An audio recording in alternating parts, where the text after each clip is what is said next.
welcome to the deep dive. Yeah. Today, we are going on a deep dive journey through the mind of the legendary Peter Drucker and his book, Managing for Results. Managing for Results. We got excerpts from the book itself. Oh, cool. Plus some added context, Nice. all ready to basically distill down into the most essential insights. I love it. We're even going to wrap up with a concise 10-point summary of all the key takeaways, so it's easy to remember and apply it to your world. Okay. So what makes a book from 1964 so fascinating? Well, it's amazing how Drucker's ideas about effectiveness over efficiency, they're shockingly relevant now. They are. Even today. He challenges why businesses exist. Okay. Saying it's not about profits. Wait, hold on. That's a little radical, isn't it?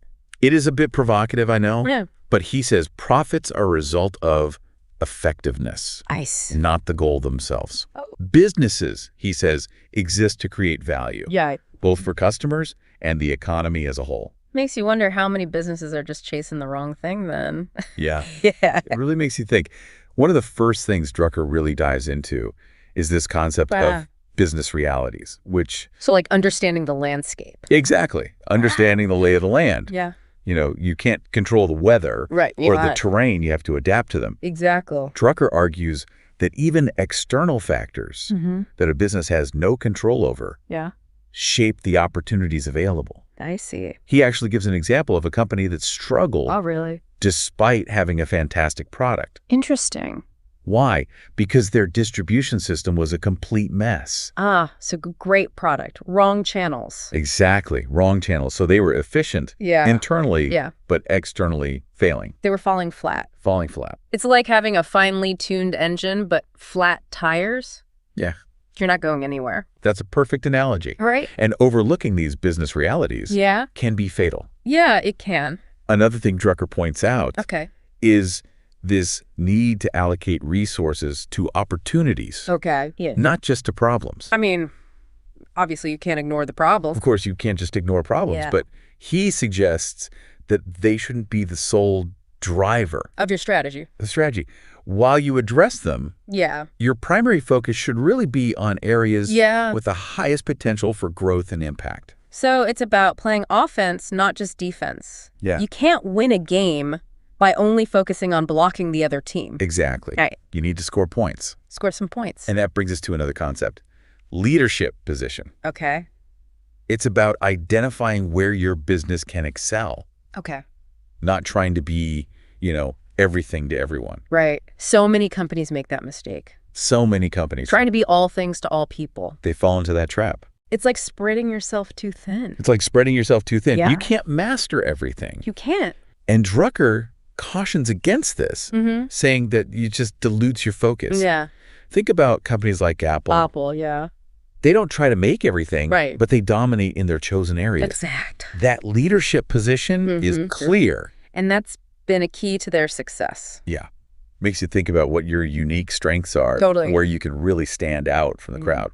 Drucker then introduces this very powerful concept called result areas. Result areas. Okay, so this is about... Yeah, it's about breaking down a business into its core components. Like looking at a machine and seeing how all the parts contribute. Exactly. I see. He talks about analyzing areas like products and services, markets, customer segments, and distribution channels. Got it. This lens really helps you identify both strengths and weaknesses. Okay. And that allows you to make very targeted adjustments. To achieve better outcomes. Yeah. It's kind of like taking inventory. Right. But instead of counting widgets, you're assessing the health of all these different areas. Yeah. And it underscores the importance of having a really clear understanding of what product really means. That's where Drucker gets really interesting. It is. He says it's not just about the physical item or service, but about truly understanding the needs and desires it fulfills for the customer. So it's not just your perspective, it's about seeing it through the customer's eyes. Yes. It reminds me of the Gillette safety razor, that classic example. Perfect example. Gillette practically gave the razors away to create a market for the blades. Which were the real moneymaker. Yeah. their product wasn't just a razor. It was a whole shaving system, the experience. The whole experience, yeah. They understood the customer's needs and designed a product that addressed them, uniquely and in a compelling way. It's like peeling back the layers of an onion. That's a great analogy. You got to reveal the core value proposition. Absolutely. This idea of looking beyond the surface is just... It's so crucial. It's crucial. Yeah. It's not just about what you think you're selling, but what the customer is actually buying. Exactly. And so now that you've defined your product, Drucker then kind of dives into the analysis of revenues, resources, and prospects. Okay, so this is where the numbers come in. Okay. But Drucker encourages us to look beyond traditional profit margins, which is how most businesses measure success. That's how most people look at it. He suggests focusing on the total revenue contribution of a product and its share of the cost burden. Right. A product with a high profit margin might not actually be as profitable as one with a lower margin. But higher turnover. But a higher turnover rate. Exactly. It's really about looking at the bigger picture, the overall impact on your business, not just the profit per unit. The overall impact. And that requires a different way of thinking about costs. I see. Drucker argues that a lot of cost accounting figures are misleading, especially in today's world. Yeah, especially today. Where direct costs are decreasing and indirect costs are becoming a bigger part of the picture, a bigger part of the equation. Yeah. This makes me think of a busy restaurant. Okay. The cost of ingredients might be fixed. Right. But the cost of serving each dish, like the waiter's time, that's tied to the number of transactions. Yeah, it makes sense. So Drucker introduces the concept of thinking about costs in terms of transactions. Transactions, okay. A lot of costs, he says, are tied to the number of transactions involved in producing and delivering a product or service. So things like processing orders, handling inventory, customer service. Yeah, processing orders, handling inventory, shipping, customer service. Yeah, those all add up. These are all activities that add to the overall cost. Yeah. And those costs can vary so dramatically. Yeah, they can. From product to product. Drucker gives an example of a study. Oh, really? That was done by McKinsey & Company. Interesting. That looked at costs incurred by grocery stores. Okay. What they found was that a case of cereal and a case of soup might have similar profit margins. Okay, yeah.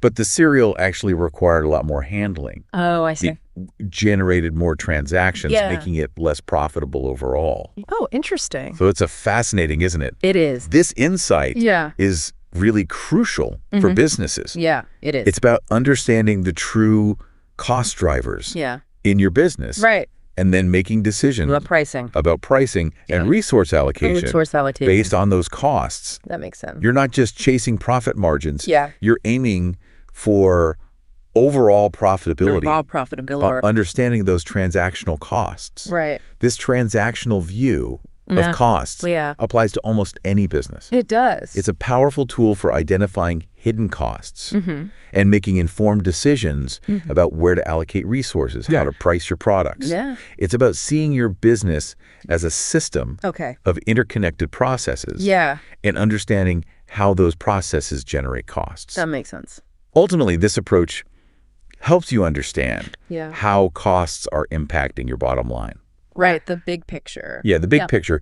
Drucker also stresses the importance of identifying and eliminating waste. Waste, okay. He defines waste as any cost that's associated with efforts that can't produce results. I see. And he says that the most costly waste is not doing. Not doing. Yeah, think about things like machine downtime, idle workers. Oh, yeah. Empty trucks. Right, makes sense. All those instances where resources are being consumed, but no value is being created. It's like a car idling in traffic.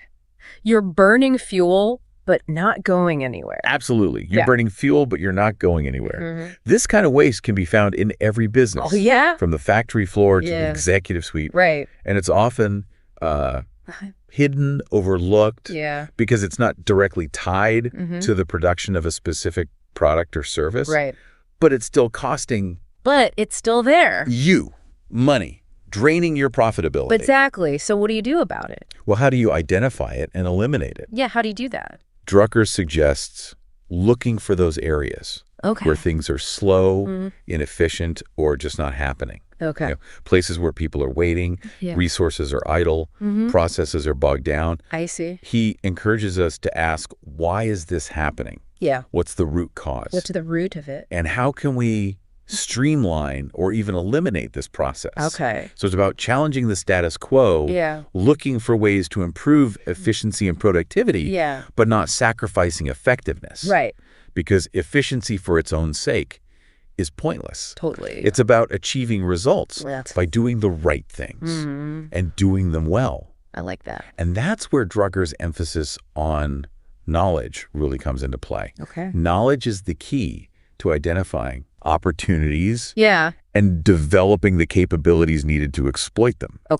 He argues that every business has this specific knowledge that gives it a competitive advantage. It's like their secret sauce. It's like their secret sauce. That makes them unique. That makes them unique, And this knowledge needs to be constantly cultivated and updated. It's like a chef keeping their recipes fresh and relevant. You can't just rely on what you know today. Got to keep learning. Got to keep learning, got to be adapting to maintain that edge in the market. Absolutely. And that's what we'll continue to explore as we dive deeper into Drucker's Managing for Results. I'm excited to hear more. Yeah, stay tuned. All right. We'll be right back after a quick break. Sounds good. Welcome back to the Deep Dive. Yes. We're continuing our exploration of Managing for Results by Peter Drucker. Before the break, we were talking about how important it is to truly define your product. By understanding the needs and desires that it fulfills for the customer. Drucker, he cautions against simply focusing on the physical item or service and really pushes us to uncover that deeper value proposition. I see. It's about peeling back the layers. To reveal that core benefit that truly resonates with the customer. Makes sense. He uses a great example to illustrate this point. Oh, really? A furniture manufacturer was struggling to reach mass market customers. Interesting. Despite offering well-designed, high-quality products. So what was the problem? They were distributing through traditional furniture stores, which typically cater to a more, selective, higher-end clientele. I see. Like they were trying to fit a square peg in a round hole. Their existing distribution channels just weren't aligned with the needs and the shopping habits of the mass market. It's a mismatch. Total mismatch. Drucker highlights the importance of making sure your distribution strategy is in sync with your target customer. Makes sense. In this case, the mass market, they were shopping at supermarkets, department stores, discount houses, environments where self-service and convenience were key. Furniture stores, with their, reliance on salespeople and a more leisurely shopping experience. Totally different. Totally different. Just weren't a fit. They weren't a fit at all. They weren't a fit at all. So this furniture manufacturer had to rethink their entire approach. So what did they do? They needed to find a way to bring the service, typically provided by salespeople, directly into the product itself. Interesting. Imagine a world where furniture practically sells itself. I like that. Customers could easily understand the product's value and make a purchase without needing assistance. They had to make it mass market ready. They had to make it mass market ready. This example offers a really valuable lesson, I think, for any business. What is it? It underscores that critical link between product design, distribution channels, and customer needs. Makes sense. And it reinforces this need for constant adaptation, adjustment, to stay aligned with the realities of your target market. So it sounds like you need to be paying attention to all these different pieces. You really do. Now, Drucker kind of shifts his focus to markets and distribution channels. Which are often overlooked aspects of business strategy. I think that's true. Many businesses pour all their energy into product development and kind of take their markets and distribution channels for granted. They just assume it'll all work out. They assume it'll all work out. And Drucker warns against this complacency. He says that markets and distribution channels are constantly evolving. They are, He even goes as far as to say that any decision about distribution channels is probably outdated after 5 years. Wow. That's a pretty bold statement. It is a bold statement. Yeah. But it underscores the dynamic nature of business. It does. It's like driving a car and only looking in the rearview mirror. Oh, yeah. You need to be scanning the road ahead, anticipating changes, making adjustments to stay on course. Keep your eyes on the road. Keep your eyes on the road. When it comes to markets and distribution, complacency is not an option. It's not. You need to be constantly monitoring, analyzing, and adjusting your approach. So you're always adapting. Always adapting, yeah. Drucker reminds us that businesses don't operate in a vacuum. Okay. They're part of a larger ecosystem. An ecosystem? Yeah, that's comprised of suppliers, distributors, customers, and even competitors. That's true. All these players, they're interconnected. Yeah, they are. And any change in one part of the system can trigger ripple effects throughout the entire network. Like a spider web. It's like a spider web. Yeah. A slight touch in one corner can send vibrations throughout the whole structure. Exactly. That's why having a holistic view of your business is so critical. It's about seeing the big picture. It's about understanding how all the pieces fit together. Yeah. And how changes in one area can impact others. That makes sense. Drucker emphasizes this need to understand where your true costs lie and how those costs are distributed across the entire economic process. Across the entire program. Not just within your company's walls. Interesting. He challenges the conventional view of cost accounting. Yeah. Which often fixates on internal expenses and overlooks the costs that are incurred by suppliers, distributors, even customers. That's a good point. It's like looking at a tree and only seeing the trunk. Right, yeah. You know, you're missing the roots. You're missing the whole picture. You're missing the branches, the leaves. The whole ecosystem. The whole ecosystem that supports the tree's growth. Right.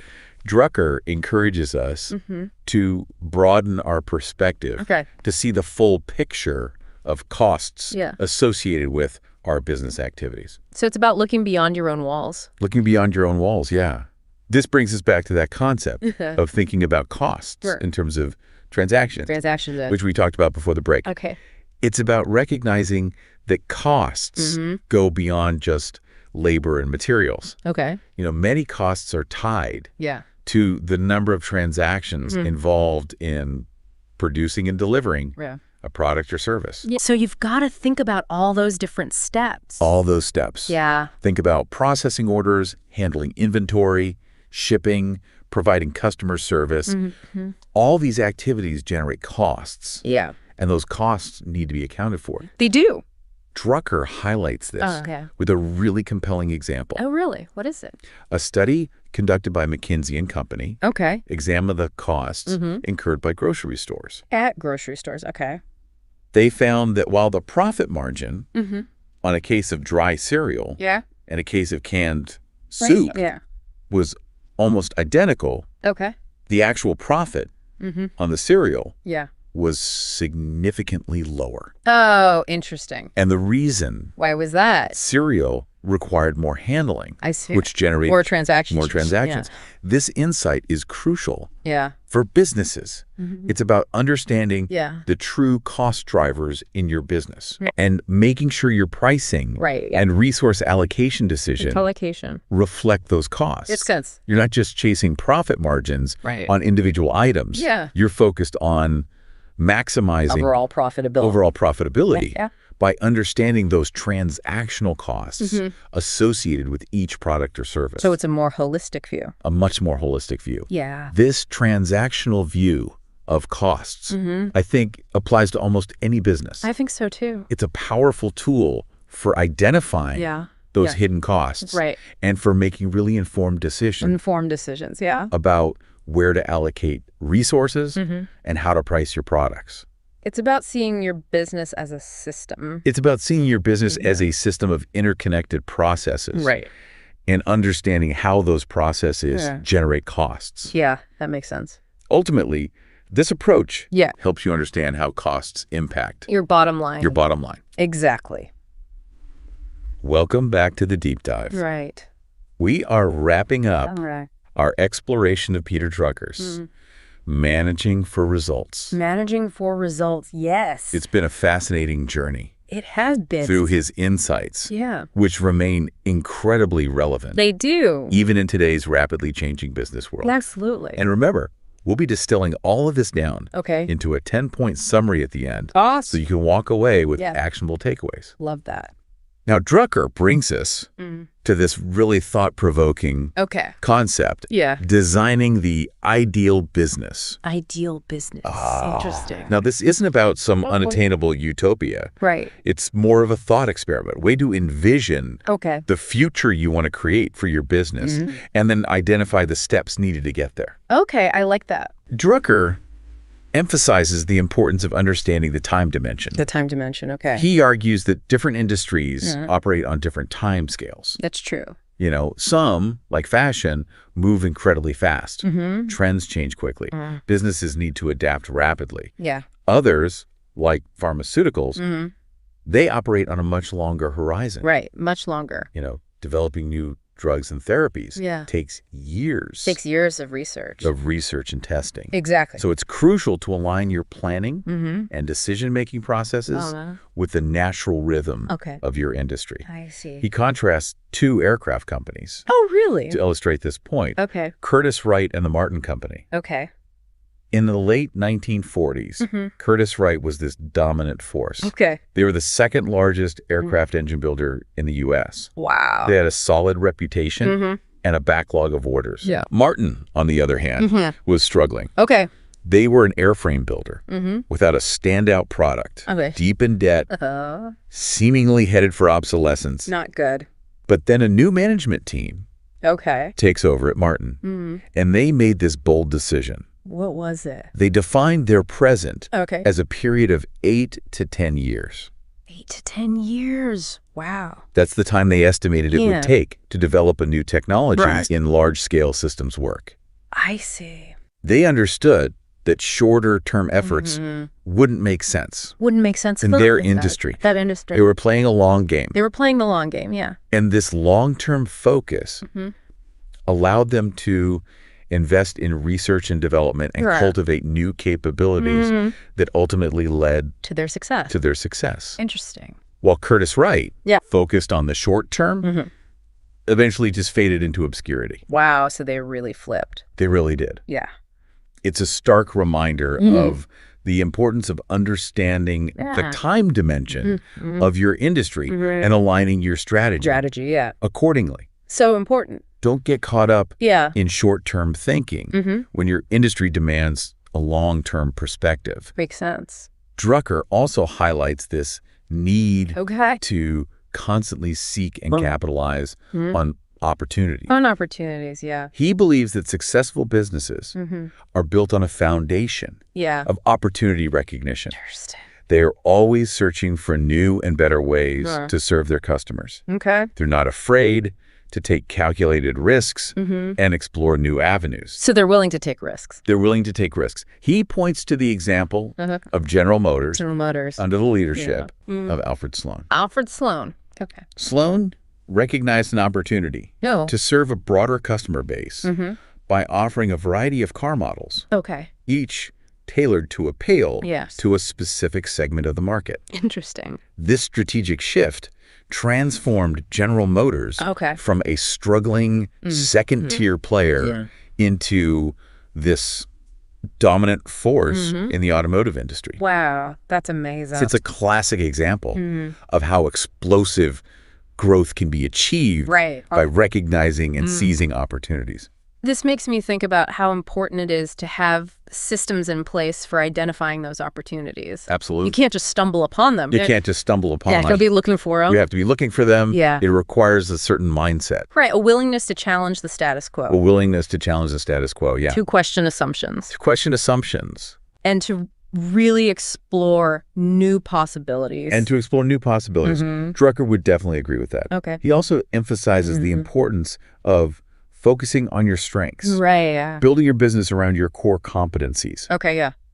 He argues that you should identify those areas where you truly excel and concentrate your resources on those activities. Okay. It's about playing to your strengths. Play to your strengths, yeah. And not getting distracted by trying to be everything to everyone. Trying to do too much.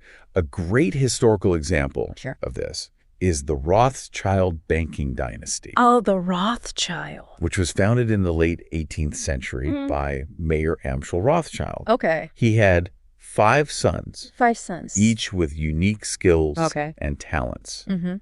And he recognized the opportunity to leverage their individual strengths. Okay. So he sent each son to a different European capital to establish a branch of the family bank. Interesting.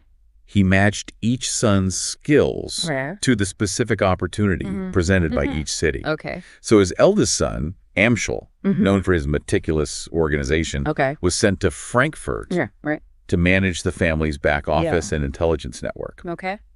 Salman, the skilled diplomat, was sent to Vienna to cultivate relationships with the Habsburg court. I see. Nathan, the financial genius, went to London to establish the family's flagship bank, and so on. Wow, so he really spread them out. He spread them out strategically. Yeah. By strategically placing his sons and leveraging their strengths. Yeah. Mayer Amschel Rothschild built this financial empire that spanned Europe. Incredible. Dominating global finance for decades. Yeah. That's amazing. It's a brilliant example of how to build a successful business. By understanding your core competencies and putting the right people in the right role. Put the right people in the right places. Put the right people in the right places. Yeah. Now let's talk about innovation. Innovation. Drucker considers it just the lifeblood. The lifeblood of long-term success. Makes sense. It allows you to create new value and stay ahead of the competition. Yeah, you got to innovate to stay ahead. He differentiates between 2 types of innovation. 2 types, okay. Exploiting existing knowledge and creating new knowledge. Interesting. Okay. So exploiting existing knowledge involves finding new applications for existing technologies or ideas. So taking what you already know. Think about repurposing an existing product for a new market. Or using a familiar technology in a novel way. Okay. Now, creating new knowledge is about pushing the boundaries of what's possible, developing entirely new technologies or ideas. So really breaking new ground. Yeah. This involves venturing into uncharted territory and embracing uncertainty. Yeah, that can be scary. It can be scary. Yeah. Think about scientific breakthroughs. Or the invention of entirely new products. Yeah, or processes. Drucker argues that both types of innovation are crucial for success. Both are important. It's not about choosing one over the other. It's about finding a balance between exploiting what you know and exploring the unknown. Okay. He uses DuPont as an example. DuPont, okay. In the 1920s, DuPont made this really bold decision. What did they do?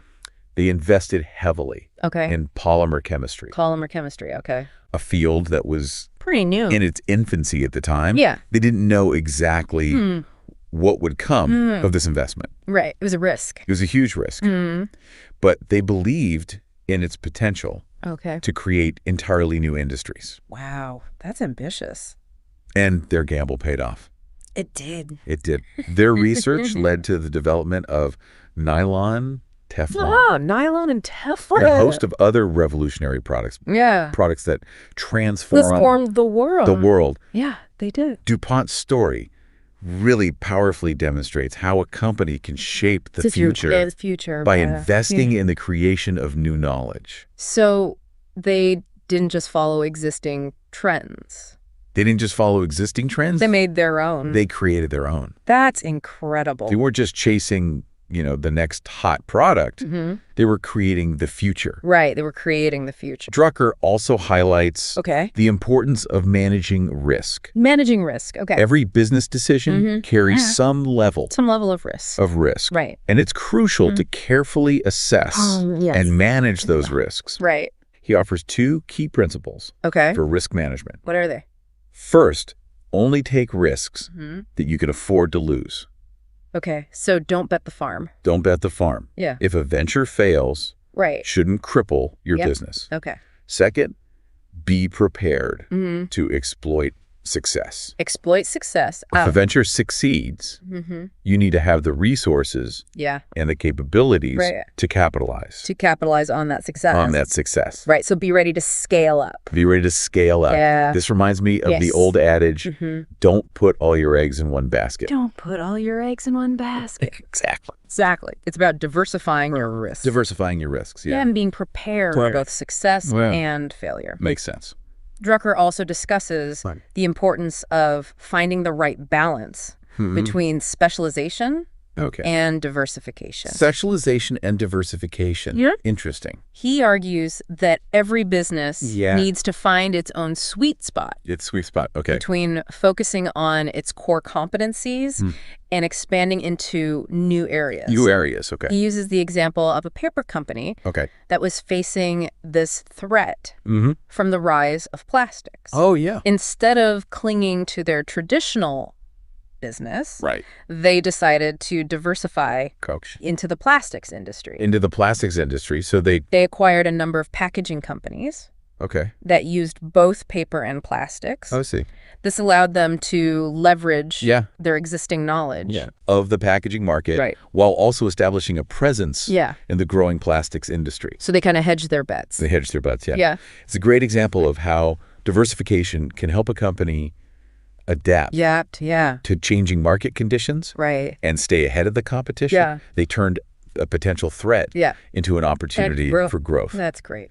Drucker also touches on the role of financial transactions in business strategy. Financial transactions. He acknowledges that, mergers, acquisitions, other financial transactions, they can be valuable tools. Yeah, they can be. But he cautions against using them as a substitute for a sound business strategy. Right, yeah.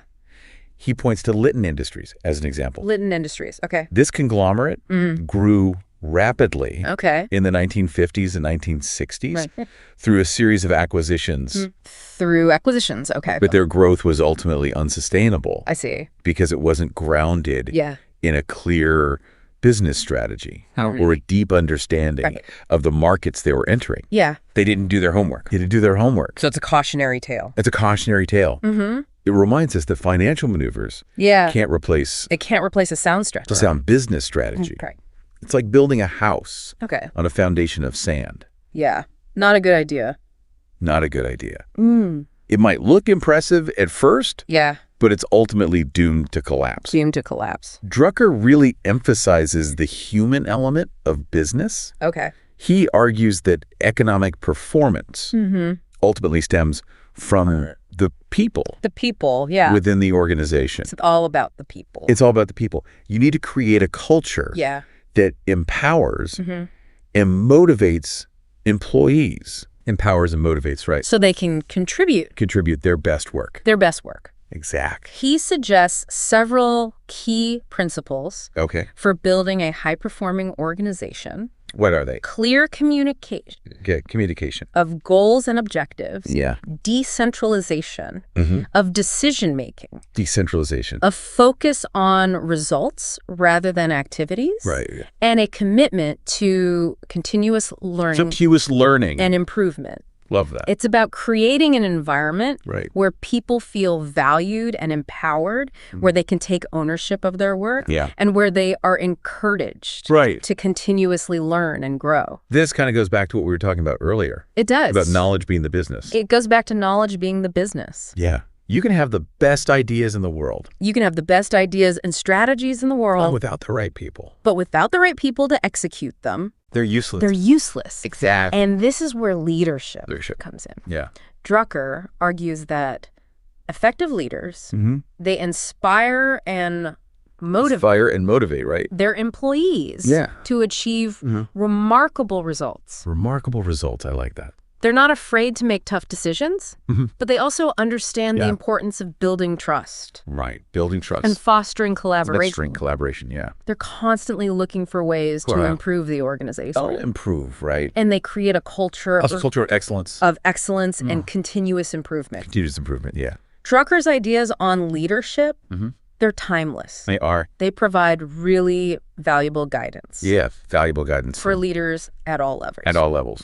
So as we reach the end of our deep dive, what are the key takeaways? Yeah. What are the key takeaways? From Peter Drucker's Managing for Results. What have we learned? Well, Drucker encourages us to challenge our assumptions.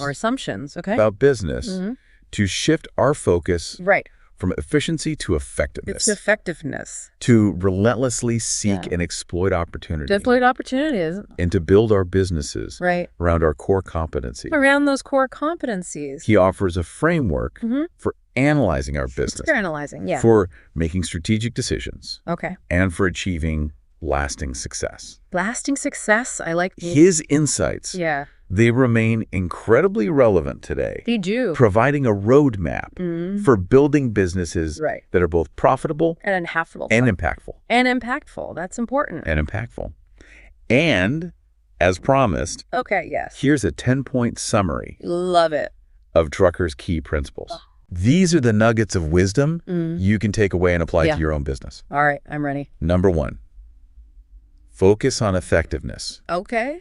Over efficiency. Effectiveness over efficiency. It just says exist to produce results. To produce results. Not just profits. Okay, that's number 1. Number 2, understand business realities. Business realities, all right. Identify and leverage those external factors that shape your opportunities. Right. Number 3, analyze result areas. Analyze result areas, okay. Break down your business into key areas where you can measure results. Measure results, okay. Number 4, identify your leadership position. Leadership position, right. Focus on the areas where you can excel and differentiate yourself. Differentiate yourself. Okay. Number 5, think in terms of revenue contribution. Revenue contribution. You don't just look at profit margins. Right. Consider the overall impact on your business. On your business, got it. Number 6, manage costs. Manage costs through transactions. Human transactions, okay. Recognize that many costs are tied to the number of transactions. The number of transactions. Not just direct costs. Okay. Number 7, knowledge is the business. Knowledge of the business. Identify and cultivate the specific knowledge that gives you a competitive advantage. A competitive advantage, right? Number 8, maximize opportunities. Maximize opportunities. Focus resources on areas with the highest potential for growth and impact. Growth and impact, all right. Number 9, convert restraints into opportunities. Into opportunities, okay. Find the hidden potential in your vulnerabilities and challenges. In your vulnerabilities and challenges. Interesting. And number 10, economic results are a human achievement. A human achievement. Foster a culture of performance by empowering and motivating your people. Yeah. That concludes our deep dive into Peter Drucker's Managing for Results. Managing for Results, yeah. We hope you found this episode through deep dive insightful and inspiring. Inspiring, yeah. And that you'll use Drucker's principles to guide you. To guide us. As you build and grow your own successful businesses. Successful businesses, that's the goal.